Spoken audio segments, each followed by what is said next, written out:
Hi, welcome to another Power Blast podcast. Now, back in the day, when I truly fully committed to getting in the best shape of my life, I was met with a big challenge. This thing called guilt.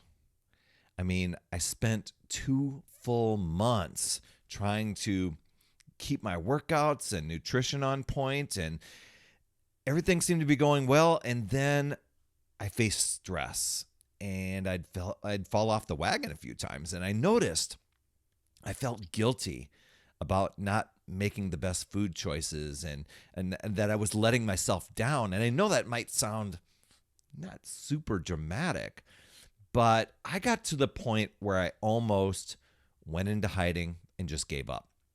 So if you've ever had thoughts about yourself where you're thinking, I'm a failure, I should be further along, I could be doing better, what's the point in going forward, I might as well quit and just eat whatever I want, then this podcast is for you. Stay tuned.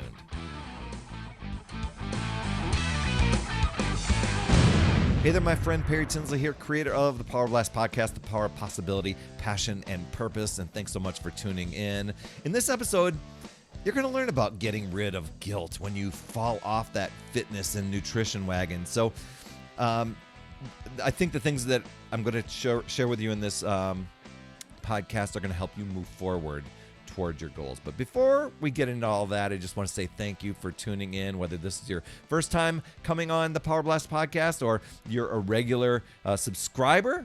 Thanks so much for being here. If you're listening in your podcast app, please be a friend. Drop in, leave an honest rating and review in your podcast app. That helps others discover this show. And if you're tuning in on YouTube, the video version, I do record this on video. If you're watching video version, you just saw me wave at you. Be an awesome friend. Smash the subscribe button and the notifications bell so you get notified each time a new show drops. And it would be really crazy cool if you hit the thumbs up button for this episode, dropped in the comments, because I do respond to those as we go. That also helps with the YouTube algorithm to help others discover this show. You absolutely rock. So has this ever happened to you where you got off track with your goals and you feel a lot of guilt about it? Maybe so much guilt that it either paralyzes you to take any further action, or you just want to give up. Like, what's the use? This isn't working. I've failed again, right? And you might even get to the point where you just wonder, how do I even refocus and get back on track? Because those moments or those times, whether it's like one day or one meal, or maybe it ends up being a week, that can really be powerful, because guilt is a powerful emotion. For me, when I feel guilt, I feel it kind of in my chest, but mostly in my gut, kind of like an ache. Where you tend to believe that you've done something wrong. You didn't live up to what you said you were going to do. You broke the rules that you set for yourself, or the standards that you've let yourself down. And the things that you've done, they may be real, they may be made up and imagined. And a lot of times when we're on this fitness and weight loss journey, we can tend to adopt an all or nothing mindset. And I know a lot of times, especially with me, I'm like, I'm not an all or nothing person. I'll just take it as it goes. I'm easygoing. But I caught myself doing that. If we miss a workout, a lot of times we feel like, oh my gosh, I got to start back at the beginning. I've coached many people where they got off track a few days and like, should I start over? I'm like, no, keep going forward. But I caught myself. I was at that point too. I'm reflecting back. I'm like, aha, that's what they're going through. We look at foods as either these are foods that we can eat, these are foods that we can't eat, and if I don't follow that rule, I did something wrong. And it's easy to get lost in that guilt and feeling like you're not doing something good enough. And it seems like there's no solution or an easy way out, at least in a way to get refocused. And a lot of times we just sweep it under the rug, and just like, we'll ignore it. Now, this might be you, it might not be, but I'm sharing kind of what I went through. But there's a lot of lessons that I learned over the years. And hopefully these will help you get rid of the guilt when you feel that, or you're faced with the dreaded failing your fitness plan or falling off that nutrition wagon, whatever you want to call it. Now, the first thing for me, and I believe for anybody, it's to recognize and really acknowledge when you're feeling that emotion. And for a long time, I was just kind of ignoring it. It happens. It comes upon you fast, and you just want to crawl into a cave, hope it just goes away, and just all of a sudden we're binging on comfort food. I don't know why they call it comfort food, because it really doesn't make you all that comfortable. But it's filling a need, it's filling a void, and that's what happened to me. I eat something off the meal plan, feel guilty about it, like, I should have done better. Eat more to cope with it, because it's like, I'll just make this guilt go away and make it all go away. And then I feel even guiltier, and I'd hit the spiral. And I needed to realize, hey, you just didn't make the ideal choice there. I'm human. That's okay. I'm going to stop the binging right now before it gets out of hand and just choose better from now on. And it was really, really challenging. It took a lot of practice to do that. The other thing is I worked on my mindset. And I'm learning these things. It's a process over time. But I caught myself because I was in this little habitual roller coaster back and forth. I'm like, okay, if we're going to attack this thing, we got to learn some lessons along the way here. So I was recognizing and acknowledging it, and then working on my mindset. I had to deal with that all or nothing mindset, that thing where I had to do it perfectly or not at all, or at least mostly perfectly. For instance, if I can't get my entire back and biceps workout in, then why do anything? Or if I can't just have a few chips, that just won't go. I just might as well eat the whole entire bag. That mindset, where I'd feel guilty just having a few chips and just enjoying it. I'd be like, no, you fell off. Chips aren't on the menu. Might as well finish the bag. You're already screwed up. And so the mindset required, I had to be more flexible. And once I got real with that, then I was able to start disempowering that feeling of guilt. And I didn't realize that I could actually do that. And then I began to eat more with more intentionality and mindfulness, if you will. I began tracking my food, and I'm not the biggest fan of tracking. Tracking works. It's just when I say I'm not the biggest fan of it, I just didn't like doing it. But it helped me be more intentional, be more mindful. When I would have my meals, I looked at the foods that were accessible to me, and I would eat them with intention and be grateful for the meals I was having. And the other things I did was, this was a big one. I looked at what foods are available to me in this household when I'm stressed. There's always that, I kept that box of brownies up there for when company might come, like never. And I'm never making brownies like when company comes over, come on in, make some brownies with me. No, that wasn't going to happen. But I realized that would have been something that if my defenses were down, all of a sudden I'm batch making brownies, and not just having a brownie, I would have had the entire pan of brownies, right? So I needed to look at, I basically did a kind of a kitchen overhaul sort of thing. I created rituals around my mealtime to make them a little bit more special and more enjoyable as opposed to just inhaling my food. And I'm still working on that. A lot of times I catch myself just, okay, it's dinner time, and then 5 minutes later, dinner's done. I was like, whoa, I don't even remember eating it. I just kind of couldn't wait till the next bite, the next bite, the next bite.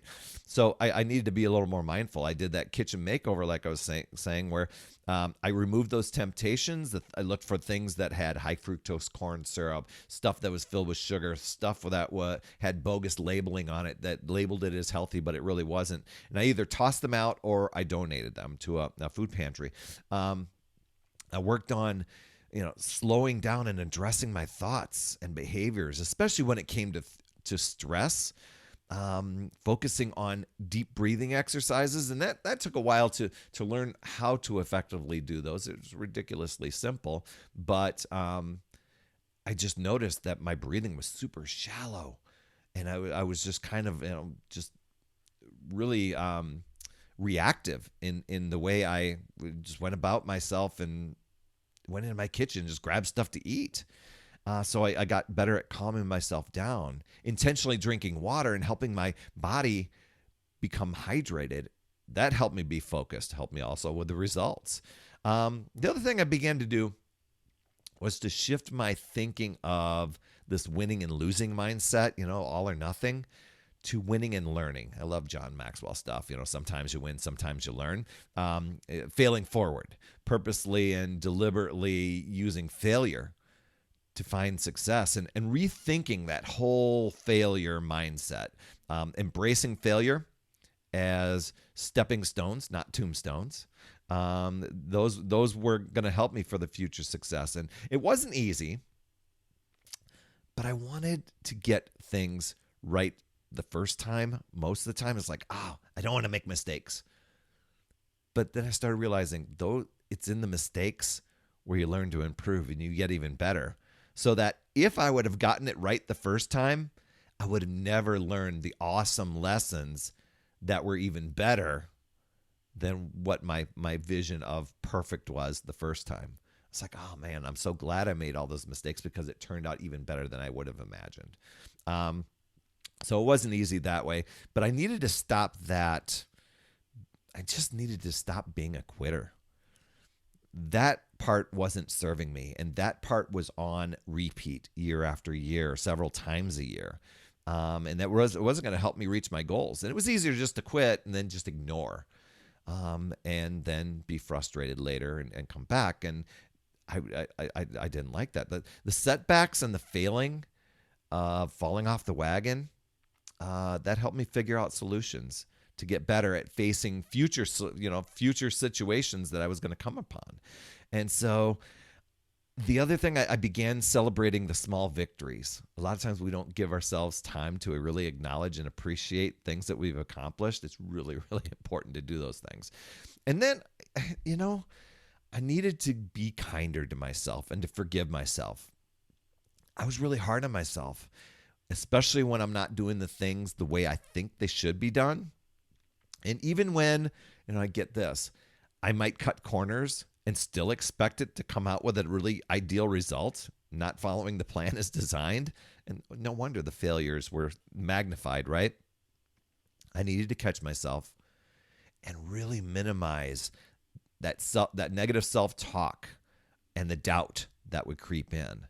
Those limiting beliefs, those things that are stories that we tell ourselves when we try to, and a lot of times when we tell ourselves these stories, we try and live up to those things. Like, I'm so klutzy, I can never stay on track. I'm not a morning person. Oh my gosh, I tried to live up to that one forever. I always fail. I could never do that. I've always hated vegetables. You blew it again, PT. Those sort of things. And then, the subconscious says, okay, noted. We'll live up to that. And I needed to catch myself doing that. So being self-critical, that was halting things. And when you think of it, you need to be your own best coach. Would you say those type of things to somebody else? So I just started changing the stories and the words I was using, and telling, getting my subconscious to believe those. You've got this. You'll do better next time. Just one more rep. Do your best and forget the rest. Thank you very much, Tony Horton, right? It was a tough day, but you showed up anyway. I'm so proud of you. Those are the sort of things. I mean, guilt can be quite powerful, especially when you have those falling off the wagon periods and those stress-filled moments in your life. I mean, you're going to face those guilt-filled moments all the time, and they'll come up. It's just that you can minimize the impact and even help quit them or set them aside or minimize them, So now you've got some pretty cool ways that you can handle it, get rid of them, and keep pushing forward towards your goals. And so just know you've got this. You always have choices, It's not an all or nothing game. It's a failing forward game. Set small goals to help build your confidence. Create small wins. Consistency is going to be your friend. Challenge yourself and just keep moving forward. Those wins, they're going to add up more and more for you. And if you fall off, and if you're feeling guilty about it, follow these steps and keep moving forward. I love to hear your big takeaway from today. Drop me a line on social media or come over and email perry@putyourselffirst.com. I'd love to hear from you and reach out to me with any questions that you might have about food, fitness, even more ideas to achieve your health goals.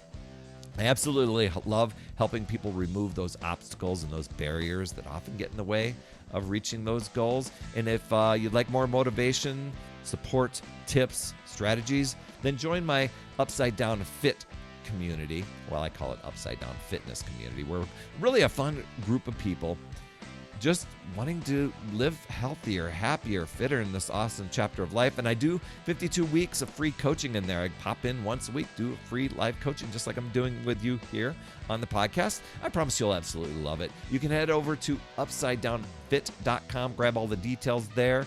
That's all I have for this week, I think. I really thank you so much for tuning in. Please be sure, if you got value, please share with somebody that you know can benefit. Also, please get into your podcast app, leave an honest rating and review to help others discover this show and get value. And if you're over on YouTube watching this show, please be sure to hit the subscribe button and the notifications bell so you get notified in the next time a new show drops. You absolutely rock, my friend. That's all I have for this week. And as always, remember, it's never too late. We'll see you next week.